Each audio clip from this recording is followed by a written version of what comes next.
السلام عليكم ورحمة الله وبركاته. مرحبا بكم أعزائي أحبائي في القناة التربوية ماكس التعليم. Chers élèves, bonjour. Dans ce cours de français, nous allons parler de la proposition incise, appelée aussi incise. Je vous rappelle également que cette leçon s'inscrit dans le cadre de la séquence 4, qui consiste à produire l'étape événement d'une nouvelle. Alors avant de commencer la leçon, on va répondre à la question suivante. Qu'est-ce qu'une proposition incise? La proposition incise est une proposition indépendante au principal que l'on introduit à l'intérieur ou à la fin d'une autre proposition pour indiquer qu'on rapporte les paroles ou les pensées d'une personne ou d'un personnage. Je vous donne un exemple pour clarifier les choses davantage. Je suis très fier de toi, dit la maman. Deuxième exemple. Il veut certainement, pensait-il, que nous achetions cette maison.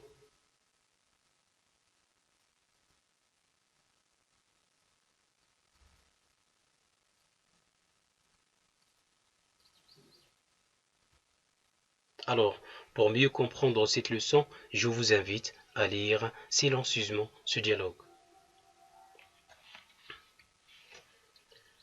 Tout d'abord, on va essayer de relever les personnages en présence.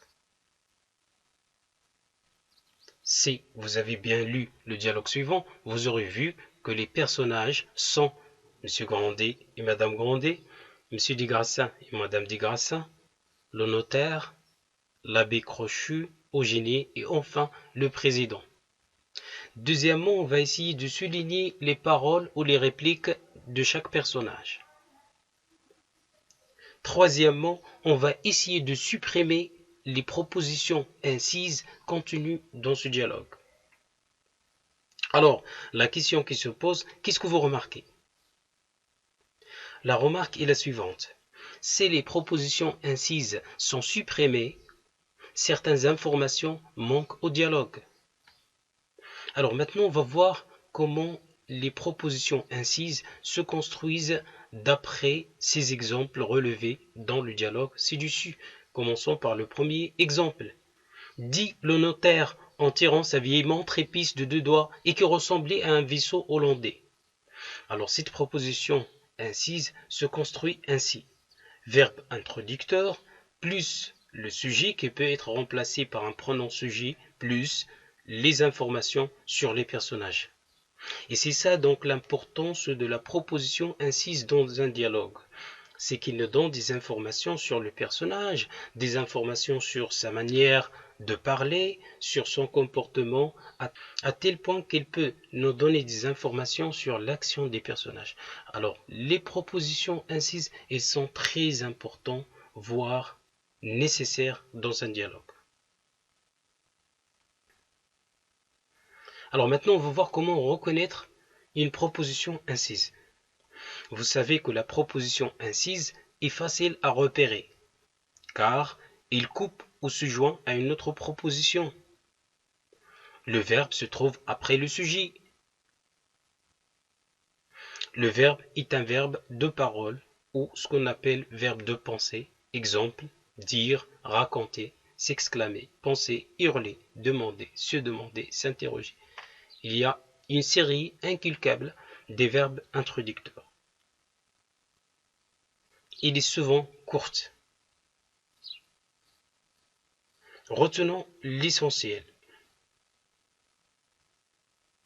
La proposition incise est une proposition indépendante au principal. Ça veut dire qu'elle n'est associée à aucune autre proposition. Alors donc c'est une proposition indépendante que l'on introduit à l'intérieur ou à la fin d'une proposition, d'une autre proposition, pour indiquer qu'on rapporte les paroles ou les pensées d'une personne ou d'un personnage. Bien. Alors maintenant, on va parler de la construction de la proposition incise. Alors, vous savez que la proposition incise se construit ainsi, surtout dans un dialogue. Verbe introducteur, plus pronom sujet qui peut être remplacé par le sujet, plus information sur les personnages. Et ces informations-là peuvent être relatives à la manière de parler ou au comportement. Maintenant, on va parler de la ponctuation. Alors, beaucoup de gens ont du mal à placer la ponctuation avant et après la proposition incise. Prêtez-moi votre attention et vous verrez que c'est très facile. Lorsqu'il coupe une proposition en deux, on met une virgule avant et après l'incise. Je vous donne un exemple. Il croit, pensait-il, que je mens. Alors ici, vous allez remarquer que la virgule est placée avant et après l'incise qui coupe la proposition en deux parties ou en deux propositions. Lorsqu'il est situé à la fin, on met une virgule avant il et un point à la fin. Je vous donne un exemple. Je ne comprends rien, s'exclama-t-il. Alors ici, pas de virgule après l'incise, c'est la fin de la phrase. Dernier cas, c'est la proposition qui la précède finit par un point d'interrogation, par un point d'exclamation ou en cours par 3 points de suspension, on ne met pas de virgule avant elle. Je vous donne un exemple. Tis-toi, hurla-t-il.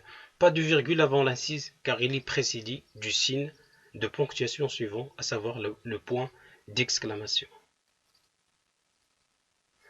Alors, maintenant, c'est à vous de jouer.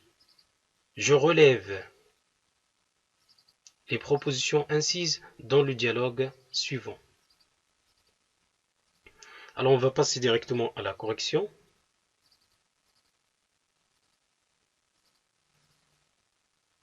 Alors, la première proposition incise est demanda le directeur avec insistance. Deuxième proposition incise, répondez sèchement le serveur. Troisième, interrompez le directeur. Quatrième, dit le serveur honteux. Alors vous allez remarquer que toutes ces propositions-là se construisent de la même manière ou de la même façon.